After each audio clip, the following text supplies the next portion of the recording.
नमस्कार। आज हम एक बहुत ही ज़रूरी विषय पर बात करने वाले हैं, बिहार का वित्तीय वर्ष 2025-26 का बजट।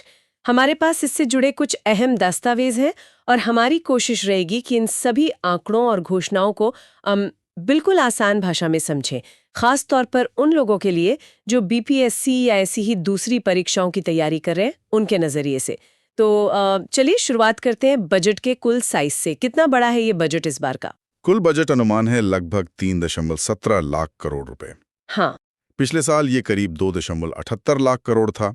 मतलब इस साल लगभग 38,169 करोड़ रुपए की बढ़ोतरी हुई है। बिल्कुल, ये करीब 13.69% ज्यादा है पिछले साल से। हाँ, 13.69%। और ये बात भी ध्यान देने वाली है कि पिछले 5 सालों में बिहार का बजट लगातार बढ़ा ही है। हाँ, तो ये जो बढ़ता हुआ आकार है, ये हमें क्या बताता है? देखिए, बजट का लगातार बढ़ना ये अपने आप में एक अच्छा संकेत है। ये दिखाता है कि राज्य की जो आर्थिक गतिविधियां हैं वो बढ़ रही हैं, और साथ ही सरकार की जो विकास को लेके उम्मीदें हैं, आकांक्षाएं हैं, वो भी बढ़ रही हैं। आप इसे ऐसे समझ सकते हैं, जैसे मान लीजिए एक परिवार है जो बढ़ रहा है, तो उसकी ज़रूरतें भी बढ़ती हैं, खर्चे भी बढ़ते हैं और आमदनी बढ़ाने की कोशिश भी होती है। तो ये बजट का बढ़ना एक तरह से अर्थव्यवस्था में गति का संकेत है। अच्छा, और ये बजट पेश कब हुआ? ये तारीख और नाम भी जरूरी हो सकते हैं। ये 3 मार्च 2025 को पेश किया गया था, और इसे पेश किया उप मुख्यमंत्री और वित्त मंत्री श्री सम्राट चौधरी ने। हाँ, 3 मार्च 2025, श्री सम्राट चौधरी। और जैसा बताया गया है, इसमें 3 मुख्य क्षेत्रों पर खास ध्यान दिया गया है: शिक्षा, स्वास्थ्य और बुनियादी ढांचा, मतलब इंफ्रास्ट्रक्चर। चलिए अब कुछ बड़े महत्वपूर्ण आंकड़ों पर आते हैं जो परीक्षा के लिहाज से काफी अहम हो सकते हैं। सबसे पहले राज्य का सकल घरेलू उत्पाद जीएसटीपी। मौजूदा कीमतों पर इसका अनुमान है 10.97 लाख करोड़। हाँ, जीएसटीपी यानी ग्रोस स्टेट डोमेस्टिक प्रोडक्ट। और कहा जा रहा है कि ये पिछले साल की तुलना में 22% ज्यादा है। ये तो काफी बड़ी बढ़ोतरी लग रही है, 22%। हाँ, 22% की वृद्धि दर सुनने में तो बहुत प्रभावशाली है। जीएसटीपी क्या दिखाता है कि एक साल में राज्य की सीमा के अंदर जितनी भी वस्तुएं और सेवाएं बनी, उनका कुल बाजार मूल्य, ये अर्थव्यवस्था का साइज बताता है। तो 22% वृद्धि निश्चित रूप से तेज आर्थिक विस्तार का संकेत है, लेकिन यहीं पर एक और आंकड़ा देखना बहुत जरूरी है। वो है प्रति व्यक्ति जीएसटीपी। 2023-24 के लिए बिहार का प्रति व्यक्ति जीएसटीपी था 66,828 रुपए। सिर्फ 66,828? हाँ, जबकि उसी दौरान पूरे भारत का औसत था 2,15,935 रुपए। ओ, ये तो बहुत बड़ा अंतर है। बिल्कुल, और यही अंतर दिखाता है कि बिहार में प्रति व्यक्ति आय बढ़ाने की कितनी ज्यादा जरूरत है और कितनी संभावना भी है। ये चुनौती भी है, अवसर भी। एक और बात, अगर हम 2023-24 में स्थिर कीमतों पर वृद्धि देखें, तो सबसे तेज बढ़ोतरी सेवा क्षेत्र यानी सर्विसेज में अनुमानित थी। अच्छा। उसके बाद विनिर्माण यानी मैन्युफैक्चरिंग, और फिर कृषि यानी एग्रीकल्चर का नंबर था। तो ये क्रम याद रखा जा सकता है: सर्विसेज, फिर मैन्युफैक्चरिंग, फिर एग्रीकल्चर। समझ गई। अब आते हैं खर्च पर। सरकार पैसा खर्च कहाँ कर रही है? कुल खर्च बताया गया है 3.17 लाख करोड़ रुपए। इसमें से राजस्व व्यय, जिसे रेवेन्यू एक्सपेंडिचर कहते हैं, वो है 2.52 लाख करोड़ रुपए। जी। ये कुल खर्च का लगभग 79.5% है। और दूसरा है पूंजीगत खर्च यानी कैपिटल एक्सपेंडिचर, जो 64,895 करोड़ है। ये कुल खर्च का करीब 20.5% हुआ। इन दोनों में क्या फर्क है? और ये अनुपात, मतलब लगभग 80% राजस्व और 20% पूंजीगत, ये क्या बताता है? हाँ, ये अंतर समझना बहुत जरूरी है, खासकर परीक्षा के लिए। देखिए, राजस्व व्यय वो होता है जो सरकार के रोजमर्रा के कामों पर खर्च होता है, जैसे सरकारी कर्मचारियों की तनख्वाह, पेंशन, कर्ज पर ब्याज देना, सब्सिडी देना वगैरह। ये खर्चे जरूरी हैं सरकार चलाने के लिए, लेकिन इनसे भविष्य के लिए कोई स्थायी संपत्ति नहीं बनती। अच्छा। दूसरी तरफ है पूंजीगत व्यय या कैपिटल एक्सपेंडिचर। ये वो खर्च है जिससे भविष्य के लिए संपत्ति, मतलब एसेट्स बनते हैं, जैसे नए स्कूल बनाना, अस्पताल बनाना, सड़कें, पुल, बिजली घर बनाना। ये खर्च राज्य के लंबे समय के विकास की नींव रखता है। तो ये 20.5% कैपिटल एक्सपेंडिचर, ठीक है। हाँ, लगभग 20.5% पूंजीगत व्यय ये दिखाता है कि सरकार भविष्य निर्माण पर भी ध्यान दे रही है। ये एक अच्छा संकेत है, क्योंकि यही खर्च विकास को गति देता है। और सरकार की आमदनी, मतलब प्राप्तियां, रिसीट्स, कुल प्राप्तियां भी खर्च के बराबर ही अनुमानित हैं, 3,17,095 करोड़। हाँ, बजट संतुलित रखा गया है। इसमें राजस्व प्राप्तियां हैं 2,60,831 करोड़ और पूंजीगत प्राप्तियां, जिसमें मुख्य रूप से उधार होता है, वो है 56,263 करोड़। यहीं पर दो और बहुत महत्वपूर्ण शब्द आते हैं जिन पर अक्सर सवाल बनते हैं, राजस्व अधिशेष और राजकोषीय घाटा, रेवेन्यू सरप्लस और फिस्कल डेफिसिट। जी। इस बजट में राजस्व अधिशेष यानी रेवेन्यू सरप्लस का अनुमान है 8,831 करोड़। ये जीएसडीपी का 0.80% है और राजकोषीय घाटा फिस्कल डेफिसिट का अनुमान है 32,718 करोड़। ये जीएसडीपी का 2.98% है।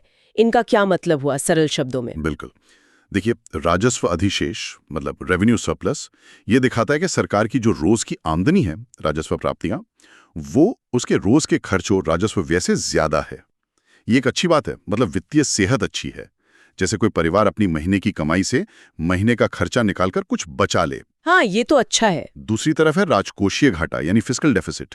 ये बताता है कि सरकार की कुल आमदनी, इसमें उधार शामिल नहीं करते, और उसके कुल खर्च के बीच कितना अंतर है। इस अंतर को पाटने के लिए, मतलब खर्च पूरा करने के लिए, सरकार को उधार लेना पड़ता है। अच्छा, तो ये 32,718 करोड़ रुपए सरकार उधार लेगी। हाँ, मोटे तौर पे यही मतलब है। लेकिन महत्वपूर्ण बात यह है कि ये घाटा जीएसडीपी का 2.98% अनुमानित है। और एक कानून है, FRBM act, physical responsibility and budget management act, जो कहता है कि ये घाटा सामान्यतः 3% की सीमा के अंदर रहना चाहिए। तो ये 2.98% उस सीमा के अंदर है। बिल्कुल, ये दिखाता है कि सरकार वित्तीय अनुशासन बनाए रखने की कोशिश कर रही है। यहाँ एक छोटी सी बात, एक स्रोत में 2024-25 का संशोधित अनुमान 9.2% बताया गया था। वो शायद पिछले वर्ष का रिवाइज एस्टिमेट है। इस साल का लक्ष्य 2.98% ही है। तो ठीक है, ये तो हुए घाटे और अधिशेष की बात। अब ये देखते हैं कि सरकार के पास पैसा आता कहाँ से, मतलब रुपया कहाँ से आता है। इसका ब्रेकडाउन देखें तो केंद्रीय करों में राज्य का हिस्सा 43.68%। अरे वाह, ये तो सबसे बड़ा हिस्सा है। हाँ बिल्कुल, सबसे बड़ा स्रोत यही है। फिर केंद्र सरकार से सहायता अनुदान मतलब ग्रांट सनेड, हाँ, 17.21%। राज्य सरकार का अपना टैक्स रेवेन्यू 18.77%। लोक ऋण मतलब उधार 17.58%। राज्य का अपना नॉन टैक्स रेवेन्यू जैसे फीस, जुर्माना वगैरह 2.59%। और ऋणों की वसूली जो बहुत कम है 0.17%। हाँ, ये आंकड़े बहुत साफ तस्वीर दिखाते हैं। देखिए, सबसे बड़ा हिस्सा लगभग 44% केंद्र सरकार जो टैक्स इकट्ठा करती है उसमें से बिहार का जो हिस्सा बनता है उससे आ रहा है। और अगर इसमें हम केंद्र से मिलने वाला अनुदान भी जोड़ दें 17.21%, तो ये कुल मिलाकर 60% से ज्यादा, करीब 61% हो जाता है। ओह, मतलब 2/3 के करीब। हाँ, लगभग। इसका सीधा मतलब है कि बिहार अपनी वित्तीय जरूरतों के लिए काफी हद तक केंद्र पर निर्भर है। राज्य का अपना टैक्स कलेक्शन करीब 19% योगदान दे रहा है। तो परीक्षा के लिए ये याद रखना है, बिहार की आय का सबसे बड़ा स्रोत क्या है? उत्तर, केंद्रीय करों में राज्य का हिस्सा। बिल्कुल सही। अच्छा, अब देखते हैं कि ये पैसा जा कहाँ रहा है, रुपया कहाँ जाता है। ओके। इसका ब्रेकडाउन है। सामाजिक सेवाएं, सोशल सर्विसेज, इसमें शिक्षा, स्वास्थ्य, पानी, कल्याण सब आ जाता है। 39.80%। ये सबसे बड़ा खर्च है। हाँ, लगभग 40%। फिर है सामान्य सेवाएं, प्रशासन, पुलिस, न्याय, पेंशन वगैरह 28.94%। इसके बाद आर्थिक सेवाएं, कृषि, उद्योग, ऊर्जा, सड़क, परिवहन आदि 23.58%। फिर लोक ऋण वापसी मतलब पुराने कर्ज का भुगतान 7.20%। राज्य द्वारा दिए जाने वाले ऋण व पेशगियां 0.49%। और सहायता अनुदान एवं अंशदान ये तो बहुत ही कम है, 0.01%। यहाँ सबसे ध्यान देने वाली बात है कि सबसे बड़ा हिस्सा लगभग 40% सामाजिक सेवाओं पर खर्च हो रहा है। इसका मतलब है कि सरकार का जो मुख्य फोकस है वो मानव विकास यानी ह्यूमन डेवलपमेंट पर है। शिक्षा, स्वास्थ्य, सामाजिक सुरक्षा, इन सब पर। तो ये दूसरा रिकॉल पॉइंट, बजट का सबसे ज्यादा खर्च किस क्षेत्र पर होता है? उत्तर, सामाजिक सेवाएं। एकदम सही। कुछ और छोटे मोटे आंकड़े भी हैं। जैसे 2025-26 में सरकार को लगभग 22,820 करोड़ रुपए का पुराना कर्ज चुकाना है। हाँ, ऋण वापसी। और सरकार खुद भी करीब 1,543 करोड़ रुपए का ऋण दूसरों को देगी, जैसे सरकारी कंपनियों को। राज्य को अपने टैक्स से करीब 59,520 करोड़ मिलने की उम्मीद है और सरकार इस साल लगभग 55,738 करोड़ रुपए का नया उधार लेने का इरादा रखती है। ये आंकड़े बजट की पूरी तस्वीर समझने में मदद करते हैं। चलिए अब आते हैं उस हिस्से पर जहां अलग-अलग विभागों और योजनाओं के लिए पैसे का बंटवारा हुआ है, मतलब सेक्टोरल आवंटन। जैसा हमने शुरू में ही कहा था, 3 क्षेत्रों पर खास फोकस दिख रहा है: शिक्षा, स्वास्थ्य और इंफ्रास्ट्रक्चर। तो सबसे ज्यादा पैसा किस विभाग को मिला है, ये सवाल तो जरूर बन सकता है। हाँ, ये बहुत महत्वपूर्ण है। सबसे ज्यादा आवंटन मिला है शिक्षा विभाग को, 60,964.87 करोड़ रुपए। वाह, ये कुल बजट का कितना हुआ? ये कुल बजट का 19.24% है, लगभग 5वां हिस्सा अकेले शिक्षा पर। ये बहुत बड़ी राशि है। इसके बाद ग्रामीण विकास और फिर स्वास्थ्य विभाग का नंबर आता है। तो पहला नंबर शिक्षा विभाग का, ये याद रखना है। एक और बात, बिहार सरकार का एक बहुत चर्चित कार्यक्रम है आत्मनिर्भर बिहार के 7 निश्चय 2। जी, 7 निश्चय पार्ट 2। उसके लिए इस बजट में 5,972 करोड़ रुपए रखे गए हैं। ये 7 निश्चय 2 सरकार का एक तरह से फ्लैगशिप कार्यक्रम है। इसके 7 लक्ष्य हैं जिन्हें निश्चय कहा गया है। संक्षेप में बताऊं, पहला युवा शक्ति, दूसरा महिला सशक्तिकरण, तीसरा हर खेत तक सिंचाई, चौथा स्वच्छ गांव समृद्ध गांव, पांचवा स्वच्छ शहर विकसित शहर, छठा सुलभ संपर्कता यानी कनेक्टिविटी और सातवां सबके लिए बेहतर स्वास्थ्य सुविधा। अच्छा, तो ये 5,972 करोड़ इन्हीं 7 लक्ष्यों को पूरा करने के लिए जी हाँ। चलिए अब कुछ प्रमुख घोषणाओं और योजनाओं को थोड़ा विस्तार से देखते हैं, मजा आएगा इसमें। शुरुआत करते हैं महिला सशक्तिकरण से, जो 7 निश्चय 2 का एक अहम हिस्सा भी है। महिलाओं के लिए क्या क्या खास है इस बजट में? हाँ, महिला सशक्तिकरण पर काफी जोर दिख रहा है और कई तरह की पहले हैं। जैसे एक तो पटना में महिला हाट बनाने की बात है। ये एक मार्केट प्लेस होगा जहां महिला उद्यमी अपना सामान बेच सकेंगे। ये अच्छी पहल है, बाजार मिलेगा। बिल्कुल। फिर सामाजिक सुरक्षा के लिहाज से राज्य की सभी 8,053 पंचायतों में गरीब कन्याओं के विवाह के लिए धीरे धीरे कन्या विवाह मंडप बनाए जाएंगे। सभी पंचायतों में? ये तो बड़ा काम है। हाँ, चरणबद्ध तरीके से होगा। फिर महिलाओं की यात्रा सुरक्षित और आसान बनाने के लिए पिंक बस सेवा शुरू करने का प्रस्ताव है। और इसकी खास बात यह है कि इसमें ड्राइवर, कंडक्टर, यहाँ तक कि ट्रेनिंग देने वाली भी महिलाएं ही होंगी। अरे वाह, ये तो बहुत अच्छा है। और स्वच्छता के लिए सभी जिलों में महिलाओं के लिए अलग गुलाबी शौचालय यानी पिंक टॉयलेट्स। स्वास्थ्य और फिटनेस पर भी ध्यान है। पटना में एक पायलट प्रोजेक्ट शुरू होगा, जिम ऑन व्हील्स, मतलब चलता फिरता जिम जिसमें महिला ट्रेनर होंगी। जिम ऑन व्हील्स, ये तो नया कॉन्सेप्ट है। हाँ, फिर रोजगार में भागीदारी बढ़ाने के लिए बिहार राज्य पथ परिवहन निगम यानी BSRTC की नौकरियों में महिलाओं को 33% आरक्षण देने की घोषणा है। 33% आरक्षण, ये भी महत्वपूर्ण है जी। और आर्थिक रूप से आत्मनिर्भर बनाने के लिए महिलाओं को ई-रिक्शा खरीदने पर सब्सिडी दी जाएगी और जो महिलाएं काम करती हैं उनके लिए हॉस्टल भी बनाए जाएंगे। और जीविका कार्यक्रम तो पहले से ही बहुत सफल है। हाँ, जीविका दीदियों का नाम तो बहुत सुना है। बिल्कुल। तो अब इन जीविका दीदियों को उद्यमता में और आगे बढ़ाने के लिए IIM कोलकाता के साथ जोड़ा जा रहा है। बताया गया है कि 150 दीदियों को ट्रेनिंग मिल भी चुकी है। वैसे जीविका ने अब तक 10.63 लाख स्वयं सहायता समूह बनाए हैं। ये आंकड़ा भी अपने आप में बहुत बड़ा है। 10 लाख से ज्यादा SHG, कमाल है। हाँ, और एक नई चीज है धार्मिक पर्यटन योजना, जिसका मैनेजमेंट महिलाएं करेंगी। इसकी शुरुआत छठ पूजा से करने की योजना है। अच्छा। तो कुल मिलाकर आर्थिक, सामाजिक, व्यक्तिगत हर स्तर पर सशक्त बनाने का प्रयास है। हाँ, एक व्यापक दृष्टिकोण दिखता है। बहुत अच्छे। अब आते हैं स्वास्थ्य क्षेत्र पर। हेल्थ सेक्टर में क्या बड़ी घोषणाएं हैं? स्वास्थ्य के क्षेत्र में भी कई अहम कदम उठाए जा रहे हैं। सबसे पहले कैंसर जैसी गंभीर बीमारी से निपटने के लिए एक अलग सोसाइटी बनाई जाएगी, बिहार कैंसर केयर सोसाइटी। ये अच्छी बात है, एक फोकस्ड अप्रोच रहेगा। बिल्कुल। और बेगूसराय में एक नया कैंसर अस्पताल भी बनाने का प्रस्ताव है। तो ये जगह याद रखनी है, नया कैंसर अस्पताल कहाँ? बेगूसराय। Okay, Begusarai, noted. फिर एक बहुत ही महत्वपूर्ण योजना है, खासकर बच्चियों और महिलाओं के लिए, मुख्यमंत्री बालिका कैंसर प्रतिरक्षण योजना। इसके तहत 9 से 14 साल की बच्चियों को गर्भाशय ग्रीवा कैंसर, जिसे सर्वाइकल कैंसर कहते हैं, उससे बचाने के लिए मुफ्त HPV का टीका लगाया जाएगा। मुफ्त HPV टीका, ये तो बहुत बड़ी पहल है। ये कब शुरू हुआ? हाँ, ये 6 अक्टूबर 2024 से शुरू भी हो गया है। ये वाकई एक बड़ा कदम है। निश्चित रूप से। इसके अलावा शहरों में स्वास्थ्य सेवाएं बेहतर करने के लिए 109 नए शहरी चिकित्सा केंद्र खोले जाएंगे। आंकड़े भी बताते हैं कि पिछले कई सालों में स्वास्थ्य पर सरकारी खर्च काफी बढ़ा है। 2005-6 से 2023-24 के बीच ये खर्च 13 गुना बढ़ा है। 13 गुना? हाँ, और इसका असर भी दिख रहा है।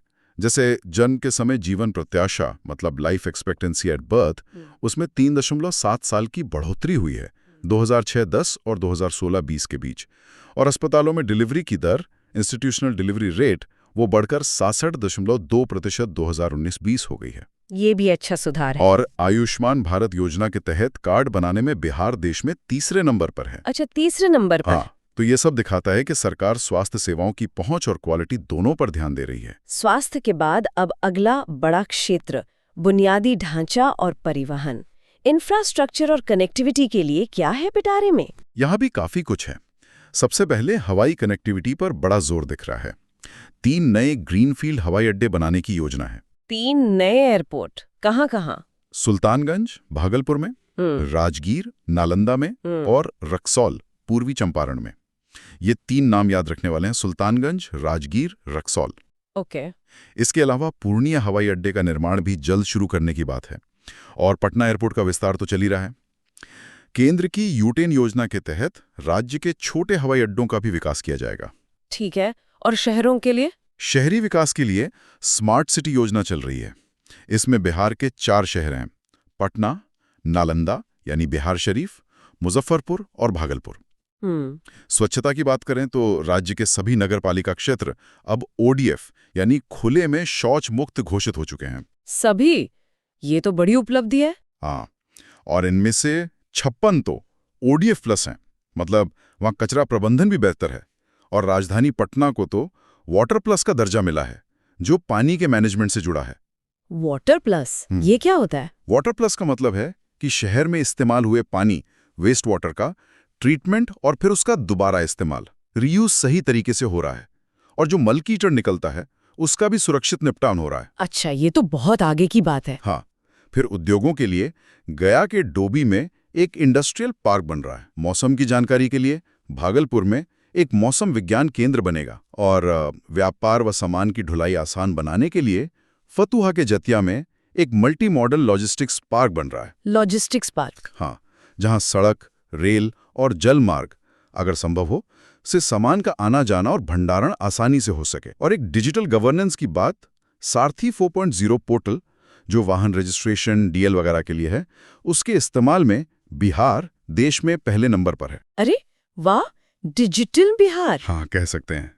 तो ये सब मिलकर राज्य की अर्थव्यवस्था को गति देंगे और लोगों का जीवन भी आसान बनाएंगे। अब आते हैं बिहार की जान, कृषि और उससे जुड़े क्षेत्रों पर।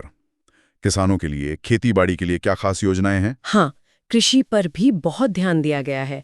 एक बड़ी बात यह है कि अब राज्य सरकार MSP पर, मतलब न्यूनतम समर्थन मूल्य पर, धान और गेहूं के अलावा अरहर, मूंग और उड़द दाल भी खरीदेगी। दालें भी MSP पर? ये तो किसानों के लिए बहुत अच्छा है। हाँ, और ये खरीद NCCF और NAFED के जरिए होगी। दूसरी बड़ी जरूरत होती है भंडारण की, खासकर फल सब्जी के लिए। तो इसके लिए हर सब डिवीजन और ब्लॉक लेवल पर कोल्ड स्टोरेज बनाने की योजना है। कोल्ड स्टोरेज हर ब्लॉक में? ये तो बहुत जरूरी था। बिल्कुल।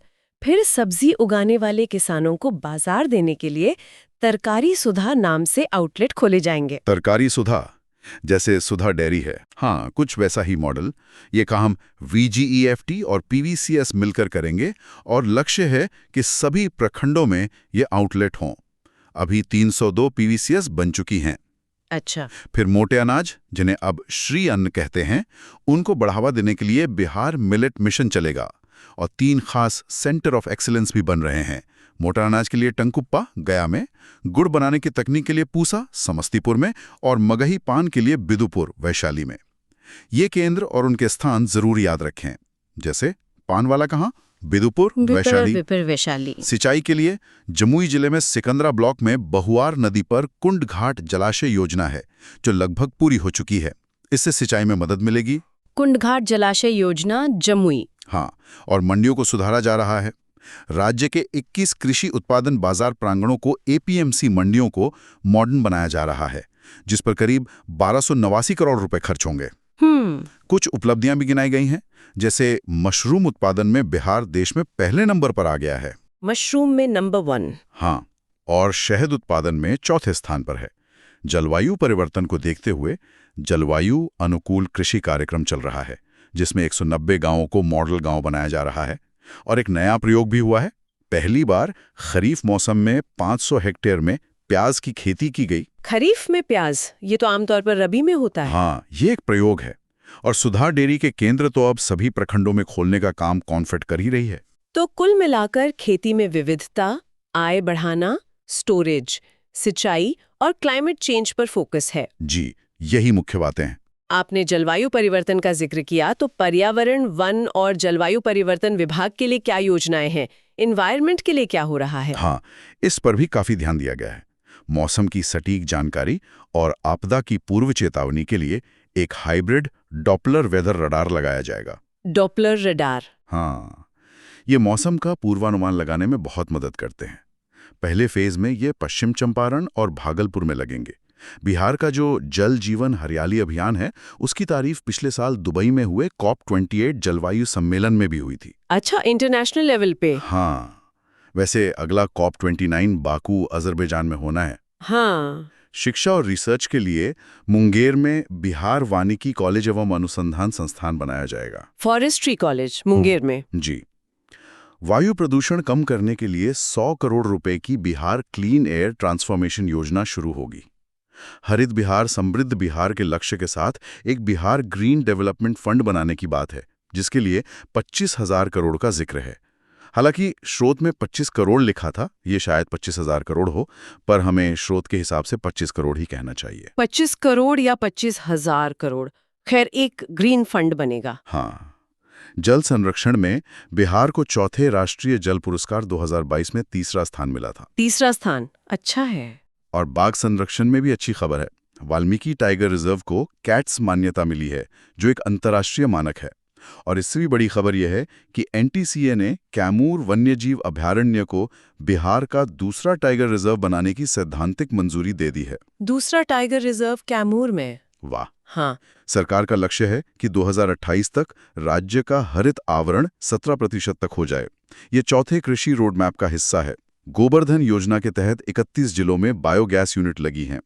और SDG 6 यानी स्वच्छ पानी और सफाई, इसमें नीति आयोग की रिपोर्ट के अनुसार बिहार 98 स्कोर के साथ देश में तीसरे स्थान पर रहा। SDG 6 में तीसरा स्थान, ये भी बहुत अच्छा है। हाँ, और VTR में सामुदायिक संरक्षण के लिए पर्यावरण विभाग को स्कोच अवार्ड 2024 भी मिला है। तो पर्यावरण पर भी काफी काम हो रहा है या करने की योजना है? जी, एक बहुआयामी प्रयास दिखता है। पर्यावरण के बाद अब सामाजिक कल्याण और दूसरी पहले भी देख लेते हैं। सोशल वेलफेयर में क्या है? हाँ, यहाँ भी कुछ जरूरी बातें हैं, जैसे BC, EBC, SC, ST छात्रों के लिए स्कॉलरशिप की राशि डबल कर दी गई है। डबल? ये शिक्षा को बहुत बढ़ावा देगा। हाँ, और SC, ST छात्रों के लिए हॉस्टल सब्सिडी भी 1800 रुपये से बढ़ाकर 3600 रुपये प्रति माह कर दी गई है। ये भी डबल हो गई? जी। जो लोग बिहार से बाहर काम करने जाते हैं, उन प्रवासी श्रमिकों की मदद के लिए देश के बड़े शहरों में प्रवासन परामर्श एवं पंजीकरण केंद्र खोले जाएंगे। ये बहुत जरूरी कदम है। पर्यटन को भी काफी बढ़ावा दिया जा रहा है। सोनपुर का हरिहरनाथ मंदिर क्षेत्र, उसका विकास काशी विश्वनाथ की तर्ज पर होगा। अच्छा। लखीसराय में लाल पहाड़ी आर्कियोलॉजिकल साइट है, उसे डेवलप किया जाएगा। कैमूर में करमचट को इको टूरिज्म हब बनाया जाएगा। बोधगया के पास सिलोंजा गांव में दुनिया के 7 अजूबों की रेप्लिका बनेगी। 7 वंडर्स रेप्लिका, इंटरेस्टिंग। हाँ, और गया के विष्णुपद मंदिर में भी विकास कार्य चल रहे हैं। बुजुर्गों के लिए सहारा नाम से वृद्धाश्रम योजना 6 जिलों में चल रही है: पटना, पूर्णिया, भागलपुर, रोहतास, गया और पश्चिम चंपारण। और कला के क्षेत्र में मिथिला पेंटिंग इंस्टीट्यूट को RBI से सर्टिफिकेट ऑफ मेरिट मिला है। ये भी एक उपलब्धि है। अब बात करते हैं उद्योग और निवेश की।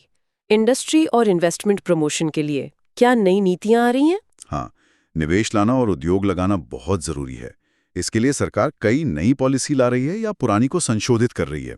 जैसे बिहार औद्योगिक निवेश प्रोत्साहन नीति 2025, बिहार बायोफ्यूल्स उत्पादन प्रोत्साहन संशोधन नीति 2025, बिहार खाद्य प्रसंस्करण नीति 2025, बिहार फार्मास्यूटिकल प्रमोशन पॉलिसी 2025 और बिहार प्लास्टिक विनिर्माण प्रोत्साहन नीति 2025। काफी सारी नीतियां हैं। Industry, biofuel, food processing, pharma, plastic. जी, इनका मकसद यही है कि इन सेक्टर्स में निवेश आए, नई फैक्ट्रियां लगें और रोजगार पैदा हों। और खेल के क्षेत्र में क्या हो रहा है? बिहार स्पोर्ट्स में कैसा कर रहा है? खेल में भी बिहार अब आगे आ रहा है। जैसे हाल के खेलो इंडिया गेम्स में बिहार ने 11 गोल्ड, 9 सिल्वर और 30 ब्रॉन्ज मेडल जीते।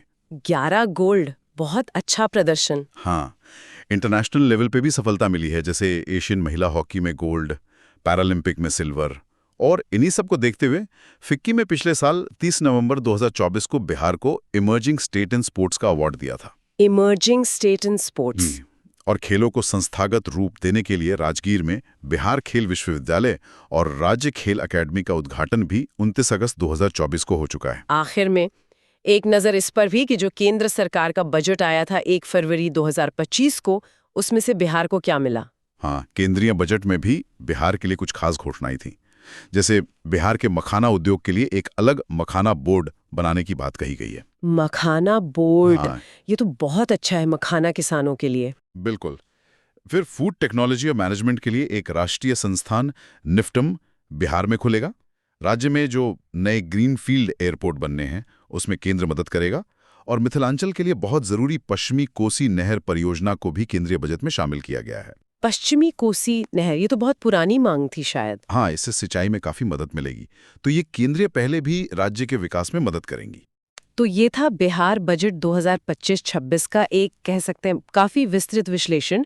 हमने देखा कि कैसे शिक्षा, स्वास्थ्य, कृषि, महिला सशक्तिकरण और पर्यावरण पर खास जोर है। साथ ही इंफ्रास्ट्रक्चर और इंडस्ट्री को भी बढ़ाने का प्रयास है। आंकड़े और योजनाएं मतलब काफी महत्वाकांक्षी लग रही हैं। बिल्कुल, ये बजट आवंटन और ये योजनाएं ये राज्य के विकास की दिशा और इरादे साफ दिखाते हैं। जो लोग परीक्षा की तैयारी कर रहे हैं उनके लिए ये सब याद रखना बहुत जरूरी है। योजनाओं के नाम, उनके मुख्य उद्देश्य, किस विभाग को कितना पैसा मिला, खासकर सबसे ज्यादा किसको मिला, महत्वपूर्ण आंकड़े जैसे fiscal deficit, GSDP growth rate, अलग अलग सेक्टर का योगदान, नई पहलों से जुड़े स्थान, तारीखें, ये सब पॉइंट जरूरी हैं। हाँ, ये सब नोट करने वाली बातें हैं। लेकिन सिर्फ आंकड़े और नाम याद रखने से आगे बढ़कर एक सवाल और भी है जो हमें सोचना चाहिए। वो ये कि बजट के ये आंकड़े और योजनाएं कागज पर तो बहुत अच्छी हैं, महत्वाकांक्षी हैं, लेकिन असली चुनौती तो इन्हें जमीन पर उतारने में है, इनके प्रभावी कार्यान्वयन मतलब इफेक्टिव इम्प्लीमेंटेशन में है। तो सोचने वाली बात यह है कि जमीनी स्तर पर इन योजनाओं का लाभ हर जरूरतमंद तक, अंतिम व्यक्ति तक पहुंचे। ये सुनिश्चित करने के लिए और क्या ठोस कदम उठाए जा सकते हैं? क्या प्रक्रियाएं और बेहतर हो सकती हैं? बिल्कुल सही कहा। इसी विचार के साथ आज की ये गहन चर्चा यहीं समाप्त करते हैं। उम्मीद है कि ये जानकारी, ये विश्लेषण सभी सुनने वालों के लिए, खासकर बीपीएससी की तैयारी करने वालों के लिए उपयोगी रहा होगा। धन्यवाद। धन्यवाद।